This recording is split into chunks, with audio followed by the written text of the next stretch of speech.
안녕하세요. 김예슬입니다.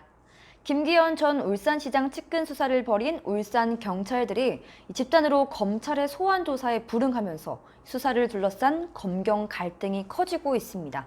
이 9일 법조계에 따르면 청와대 하명수사 의혹을 수사 중인 서울중앙지검 공공수사 2부는 최근 지난해 김기현 전 울산시장 조사를 맡았던 당시 울산지방경찰청 소속 경찰 10여 명을 소환했는데요.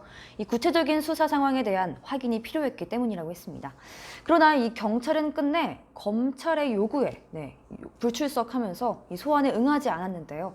경찰은 불참의 이유로 지난 6일 등기로 출석 통보를 해놓고 일요일인 8일까지 서울에 있는 검찰에 출석하란 게 말이 되느냐라면서 이 시일의 촉박함을 문제 삼았습니다. 검찰은 위에서 지시가 내려온 것은 아니냐라는 등의 불만감을 표시하면서 경찰과 검찰의 갈등은 증폭되고 있습니다. 이 검경 갈등이 본격적으로 시작된 것은 청와대의 하명수사 의혹부터 시작됐는데요. 하명수사를 조사하다 보니 나온 사건이 있죠. 울산 고래 사건이 지금 재조명되고 있습니다. 최근 숨진 검찰 수사관이 청와대 근무 당시 이 고래고기 반환 사건과 관련해서 울산에 간 적이 있다라고 했기 때문인데요.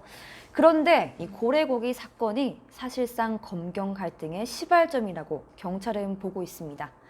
실제 울산 지역 검경 갈등은 2016년 4월 이 고래고기 반환 사건에서 시작됐다고 볼 수 있는데요. 당시 경찰이 이 밍크고래를 불법으로 잡은 유통업자로부터 고래고기 약 시가 30억 원을 압수했는데요. 이 검찰이 이를 유통업자에게 그냥 되돌려준 사건이 발생합니다. 시민단체는 검찰이 작물을 유통한 꼴이라고 하면서 이 직무유기 등을 혐의로 담당 검사를 울산 경찰청에 고발했고, 검찰을 상대로 고래고기 사건 수사에 나서니가 당시 울산청장으로 부임한 황운하 대전 경찰청장입니다. 이 황 청장은 지금도 당시 경찰 수사에는 문제가 없었으며 도리어 검찰이 제19 감싸기 차원의 결론을 내렸다고 주장하고 있습니다.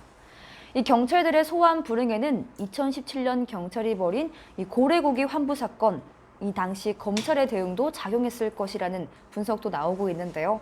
이 당시 경찰의 수사 과정에서 이 환부 조치를 한 울산지검 담당 검사가 1년 넘게 이 경찰의 출석 요구에 불응했고, 또 다른 검찰청으로 자리를 옮기기 직전 이 원칙과 절차에 따라 조치했다는 짧은 답변서만 제출했다고 합니다. 이 검찰은 해당 경찰들이 계속 소환 조사를 거부하면 이 체포영장 청구 등 강제 수사 방안까지 검토하고 있어서 이 검경 갈등이 갈수록 커지는 양상을 보이고 있습니다. 지금까지 김예슬이었습니다.